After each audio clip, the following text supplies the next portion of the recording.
Hey gorgeous, this is episode 205 and we have the amazing Tom Poland back on the show today. Hi, this is Tom Poland. You are listening to Heart Sells podcast with Christine Schlonski. Enjoy.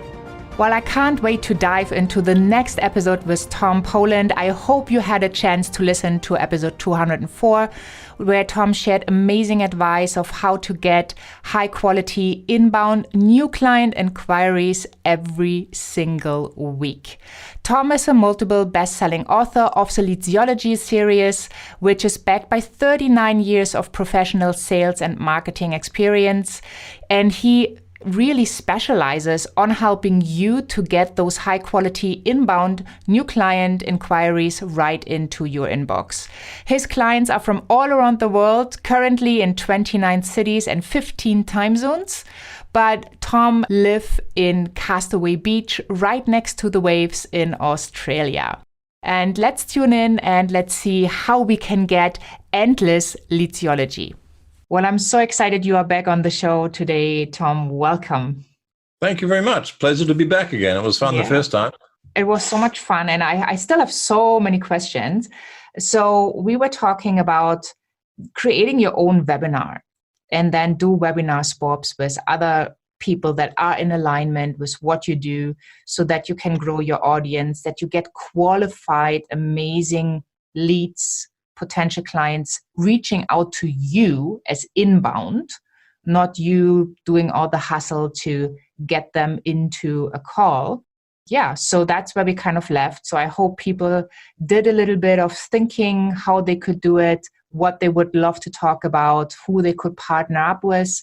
And I hope that people have had a look at leadgendemo.com to get a better understanding of how the whole thing works. If you have not done that, just do it right after the podcast. Don't stop right now, listen in, because it's really important information. We're going to carry on with the conversation around how to create your PowerPoint and how to do a call of action that is not weird or sleazy or whatever negative words you can attach to them. And then from there, I also want to talk to Tom about mistakes to avoid, because there's so many ideas you can follow up with that don't get you anywhere. Besides, they bring you a ton of work and they are probably huge time wasters as well. So let's dive right in, Tom. What do we do now? Now I have somebody who wants to do a webinar swap with me. And I have an idea about a topic. What do I need to do now? Well, the first thing is to come up with the title, because the title is, if you don't get the title right, then people won't be motivated to register for it, and the ones that do, they won't be motivated to attend. So the title has to be benefit rich, and it has to also contain specifics, and it needs to be differentiated. So if, for example, I say, come along and learn how to do some marketing, it's kind of ho-hum. But if I talk about come and see how my clients in 27 cities and 15 time zones are generating a weekly flow of high quality inbound leads, I've suddenly got a lot more specificity in there. It doesn't sound like what everyone else is offering. And so I'm more likely to get cut through. And the specificity increases two things: desirability and believability. But most importantly, we've got to say something different in that title that's going to get people's attention. One of my clients, for example, teaches intuition. And if we just talked about how to tap into your intuition to create a better lifestyle, to attract the partner of your dreams, etc., that's okay, but it's kind of been done before. But if we talk about the direct link, and I can't remember the exact words that we figured out, but between sex, power, and money, and how you can unlock and enjoy more of all three through tapping into your natural feminine intuition, we've got some cut through. And it's a classic, what I call a black jelly bean title. People love black jelly beans or they hate them, the dividers of taste. And people who like them will love them, people who don't like them will hate them. And a title like that, discover the direct link between sex, power, and money, and your intuitive ability to, et cetera, et cetera. It's black jelly bean. People who like it are going to be drawn to it magnetically, and the people who don't like it by reason of whatever, legitimate or otherwise belief systems, et cetera, they have, that's fine. So first thing is we've got to make that title benefit rich, and it's got to be differentiated. Got it. What's the next step? The next thing is we need to understand that there's a broad objective with the webinar, which is to have the right people reaching out to you wanting to talk about becoming a client. But there are a lot of sub-objectives in wanting to achieve that. First of all, we need to make sure objective number one, always the most important one, is the demonstration of your ability to deliver on the promise that's inherent in the title. In other words, whatever you told them that they will benefit from in that title, generating weekly flow of high-quality leads, my number one objective is to demonstrate that I'm capable of showing them how to do that. Yeah. So somewhere in that, you should not have the title like 100x your sales in 90 days. No, if you can't show how it works. Because even if I could deliver on that promise, which frankly, unless they start with one sale, I can't, then it's not believable. Yeah, we've got to hit in that sweet spot. We've got to hit the sweet spot between believability and desirability. You can have something that's highly desirable, but simply not believable. You could have something that's believable, like how to get an extra sale in the next 10 years. Yeah, I believe you could show me that, but it's not desirable. So the sweet spot between believability and desirability. Number one objective is the demonstration of your ability to deliver on the promise in the title. Second is elimination. You want to, so as soon as imagine a 100-meter track. Let me explain it this way. And you can see your prospect at the start line, and there's a pot of gold over the finish line. The pot of gold represents your value proposition, how you can help your client. So in this metaphor, we see the 100-meter track, we see our pot of gold, we see the prospective client at the start line, and we wonder why they're not sprinting down the track to get the pot of gold, because it's incredibly beneficial. And the reason they're not is that the prospect has a different perspective. They see hurdles between them and the pot of gold, and the hurdles are things like cost. The hurdles are things like potential disappointment. What if I invest in this one and that doesn't work either? So we've got to remove the hurdles away out of the 100-meter track in the client's minds. But the other thing, as soon as you remove the hurdles and you show people that they won't risk any money, perhaps you've got a risk reversal or a guarantee, and you show them why it will actually make a difference in your life, they will consider their other options. And so off this 100-meter track, we've taken all the hurdles away, but suddenly there's detours. What if I could do this myself? What if there's someone else apart from Tom who's presenting this webinar that I could get the same value from, but maybe for a lesser price?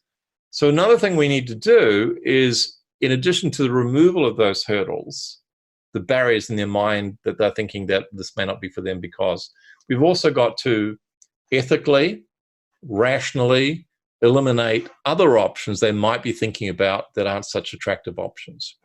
So demonstration, removal of the barriers, elimination of other options, that's all got to be put into this PowerPoint in a way that's interesting and engaging and that they find is valuable.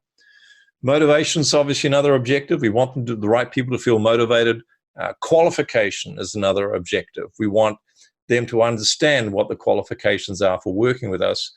Often that's a price. So before you speak with anyone that's reached out to you, they should know what your fees are. It should not be the last thing, and which it often is in a consult or a strategy consult, as people call them, say, oh, well, how much is it worth? And you say it and they go, oh, gosh, I had no idea you're so expensive. But that should all be done before they make the inquiry. So they are, I think they're the big ones. Oh, education. So they should have, before they speak with you, before they book a time to speak with you about potentially becoming a client, they should have an education about how you work with your clients. And that's one of the beauties about doing a webinar, which is a demonstration, because you've told them that you were going to show them how you work with your clients. So the only people reaching out at the end of that webinar are people who understand that you are most likely their best option, that you are very different, that you have the ability to deliver on the promise and the title. They know how you work, they know your fees. So we're talking about exceedingly highly qualified new client inquiries. Awesome. So how can I coming back to your example with the intuitive person or the person that teaches that, how can they show an example of their work? Oh, case studies are an excellent way of doing that. Very often they can talk about their own experience. In this case, how did she go from being a banker to a teacher of intuition? So her own story about realizing there was this thing called intuition and learning how to tap into it and the transformations it made in her life, that can be a case study, which is obviously very personal and very powerful. Oh, okay. So it's not actually demonstrating how you do it in that moment. It's more like describing how you work and what comes exactly. out of it. Yes, indeed. So with my webinars, if people go to one of those webinars, they'll see I talk about the 3 elements to generate the high quality inbound flow of new client inquiries. One is the audience. We've got to get an audience. The second is the asset. Why is the online seminar or webinar the best asset for which people can get to know about your services? And the call to action. So we have the audience, the asset, and the action. And so that's what I'm putting on the PowerPoint. I'm explaining to them why other people's networks, OPN, is the best audiences because it's free and inexhaustible and high quality. Explaining to them why the best asset to get your message out to the marketplace is a webinar because it combines the oldest, most successful marketing method in the world with speaking to groups of people with the newest marketing medium. Lots of benefits from there, and what the best call to action is. So I'm showing them how I work with my clients, which was the promise in the title. Come along and see how I work with my clients to generate weekly flow of inbound clients. So my intuition client can do exactly the same thing. Come along and discover how my clients are realizing the direct link between power, money, and sex by tapping into their intuition. I'll show you how I work with my clients to do that. Okay, wonderful. So that should be doable for people. Is there anything else they should be including when they craft their PowerPoints? Yeah, well, I think we've covered off the title. The next thing is we've got some P's that can structure their PowerPoint appropriately with a series of P's. One is the person, so that's about you, and a little bit about the relevant parts of your bio. And when I say relevant, the parts that support the idea that you can deliver on the promise in the title. Which college you went to is probably not relevant. If you have qualifications that are outside of your current focus, they are probably not relevant. For example, that I love traveling is not really relevant, but that I did over 80,000 cold calls and closed contracts in millions is probably relevant, right? Relevant, very, very relevant, assuming you're not talking about travel blogging. Yeah, no, I don't. So relevant. So that's around the person. So what are your experience and qualifications, and that would convince people you know what you're talking about. The next one is the promise. So this is a repetition of the title in a different form, and what we use for the promise is, imagine you wake up on a Monday morning and you open up your calendar, Outlook, Google, iCal, whatever, and you see 5 bookings from people making an inquiry about working with you, and they know your fees, and they've confirmed it's a good time for them to start, and they know how you work with your clients, and they like that already. That slice in time is what we call the promise. So we create, it's an NLP technique, neuro-linguistic programming. We get the audience to imagine in one slice in time the transformation that has occurred in their life as a result of implementing the information they're about to learn. So we've got the title, we've got the person, we've got the promise, then we go to the proof. And we talked about case studies before, the before and after scenario of the presenter or of their clients. If it's a commercial presentation, I mean, we talk about sales, we talk about the number of new client inquiries. So these are metrics. If it's not commercial, then we use case studies. So that's the person, the promise, the proof, and then we go into the principles. And the principles is what almost everyone doesn't do in the webinar. What are the keys or the foundation principles that make this whole thing work? Before I show you the prescription, in my case, the audience, the asset, and the action, I'm going to tell you why this works so well. And the 3 principles are designed to give audience members 3 light bulb moments when they go, yes, of course. So one of my principles is, you're not Hugh Jackman. And I tell that story about, asking my wife if Hugh Jackman knocked on the door and proposed marriage, what would you do? And she said, I'd probably run away with him. I tell that story and everyone has a little bit of a laugh, and I explain I probably would have gone as well, even though I'm not gay. It's Hugh Jackman, But it illustrates the point that we're not Hugh Jackman. That's the life goal. And I said, that's why it doesn't work if you go to a networking meeting. and you put your business cards into the hands of perfect strangers and hoping that they might reach out to you. It doesn't work because you're not Hugh Jackman. I'm sorry. So we go through 3 principles. You need so to there's have like an attraction factor, right? That's a good one, attraction factor, yeah. And then we go into what I call prove it.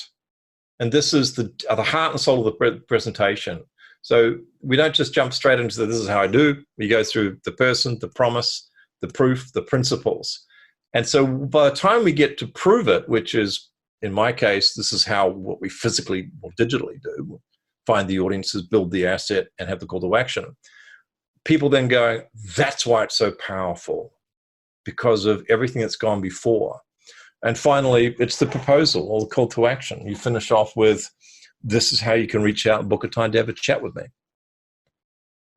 As simple as that, right? Simple, but not always easy to put together. But the sequence. Oh, totally. Yes. Yeah. I mean, the call to action, just make that invitation. If this is for you, here's how you can reach out.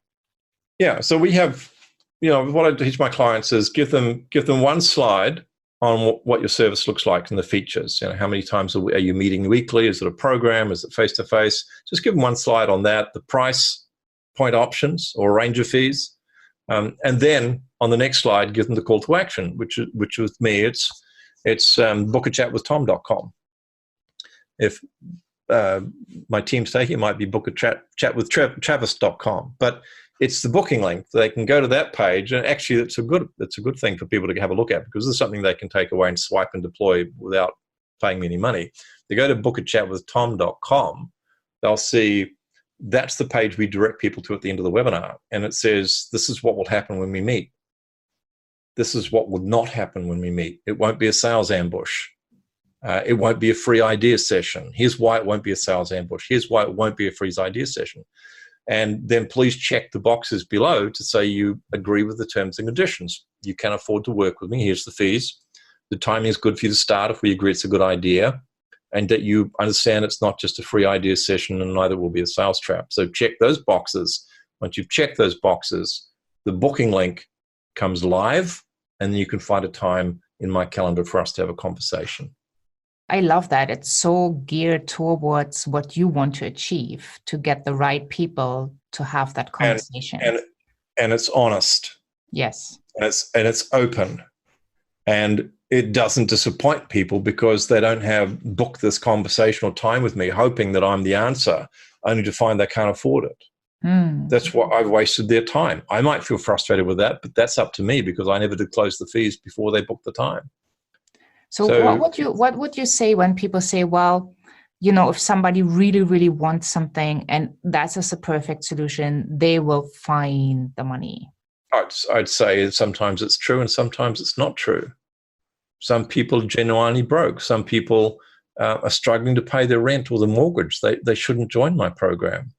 They should get a job maybe and get some financial security and then come back.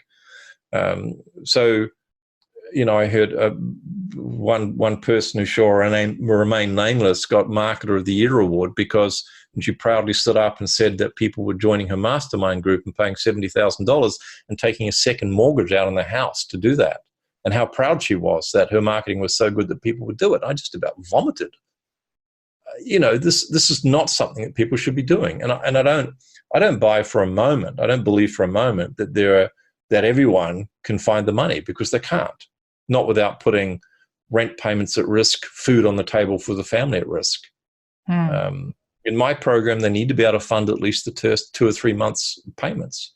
After that, they put it in place. It should be more than self-funding, but they need to be comfortable that they can find that money, whether it's a credit card or whether it's some savings. But they shouldn't be putting the basic financial needs at risk in order to join my program. I couldn't sleep well at night if I do that. Yeah. I agree with that. I was just thinking, if you have discovery session and people don't know your fees, they are open to the conversation and you have a really, really good conversation. And at the end, they come to find out that, it's not at a price range that they can afford. Then what? Well, at least they have had that conversation that helped them to to get So clear. the old sales paradigm is, let's get them on a call, let's get them all excited about how amazing this is, and then let's basically twist their arm and get the credit card number off them, whether they can afford it or not. Because if they say, well, I can't really afford it, then you'll say, well, what's plan B? And do you realize that we can actually get this money back by our super triple bonus, and we'll give you these extra things and value added, blah, blah, blah. And it's just arm twisting, manipulative bullshit. Well, I think it depends how you do it. If you then would do the arm twister thing, that wouldn't feel good. Yeah. But it's, it's commission. I mean, I earn good money when someone buys. It's like commission selling. But I also have enough leads not to feel tempted to tell someone they should be buying when I don't think they should be buying. Yeah. I totally agree. But sometimes, when you have the conversation, you have the opportunity to talk about a payment plan or something. Well, they know all that information beforehand. So we give them the upfront fee or the payment plan fee, and that's before they book the call. I want people coming into this eyes wide open. I don't want to be talking to people who really can't afford it, and they're mature adults. My typical client is 30 years plus, so they tend to be mature adults, and they can figure out whether they can afford it. I agree that some people will convince themselves they can't afford it when they actually can. I've heard people say they can't afford to fly to Europe and back, and I know they've got $10 million in their bank account. Yeah. But totally, hey, if they're thinking like that, it's maybe best they don't engage as a client anyway.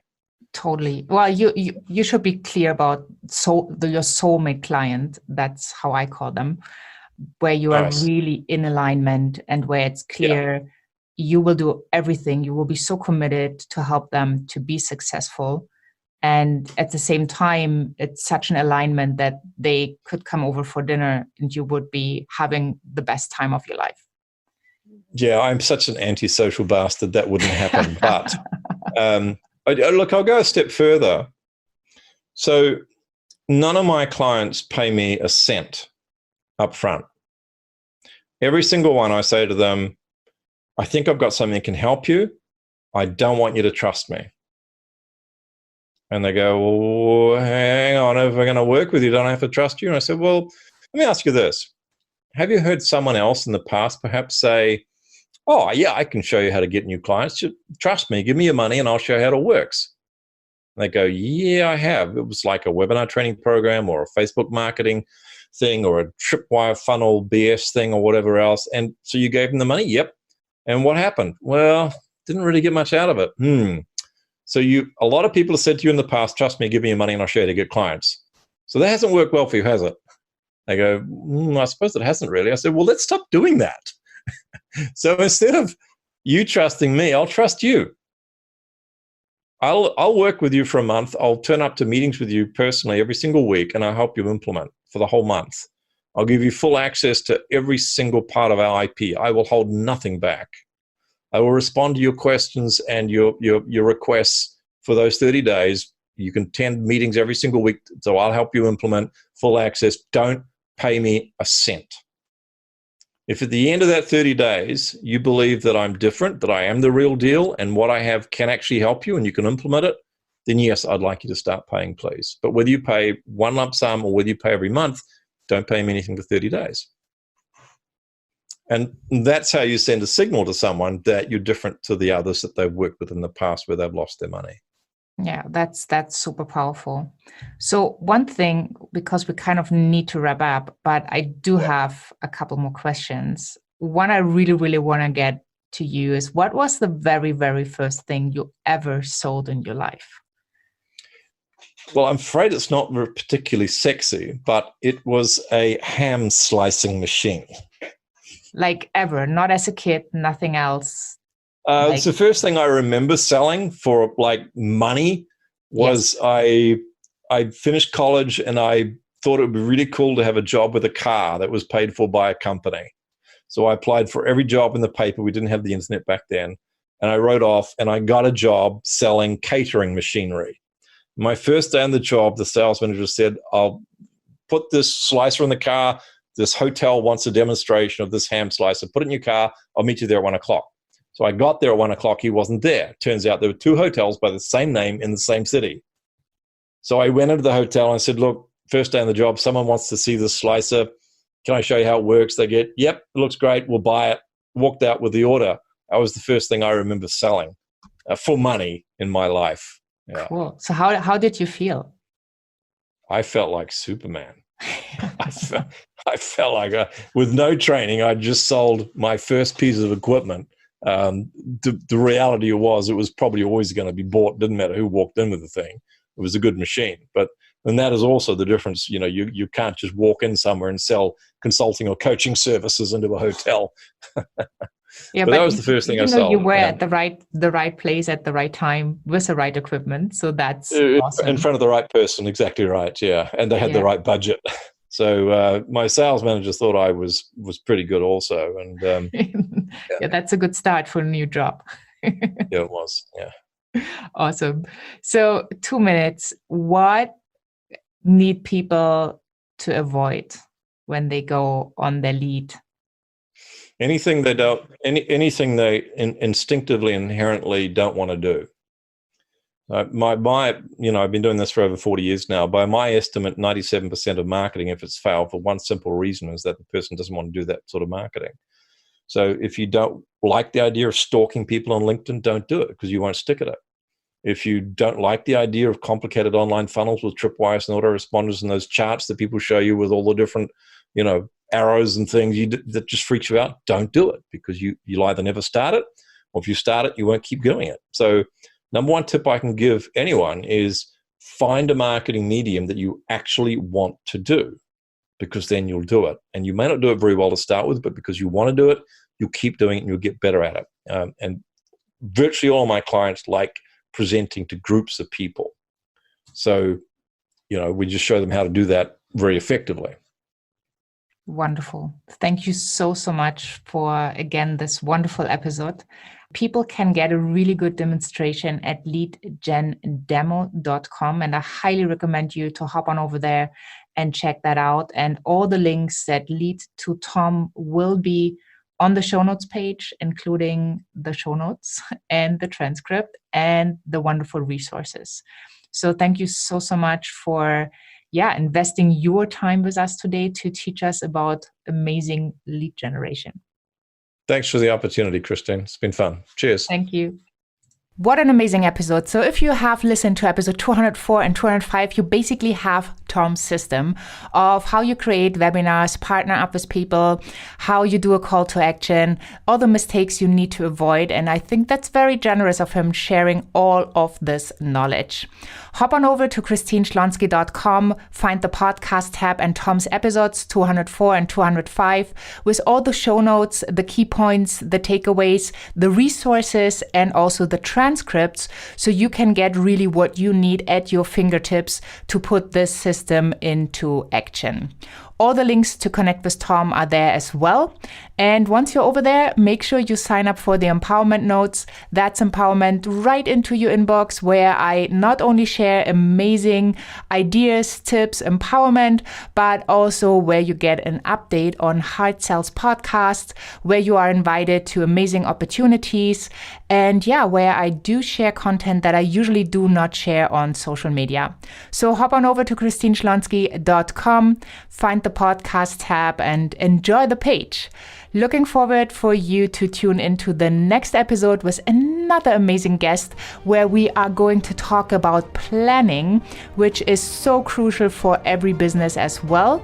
So I hope you are tuning in. For right now, I am wishing you a wonderful day wherever you are in this beautiful world, and bye for now.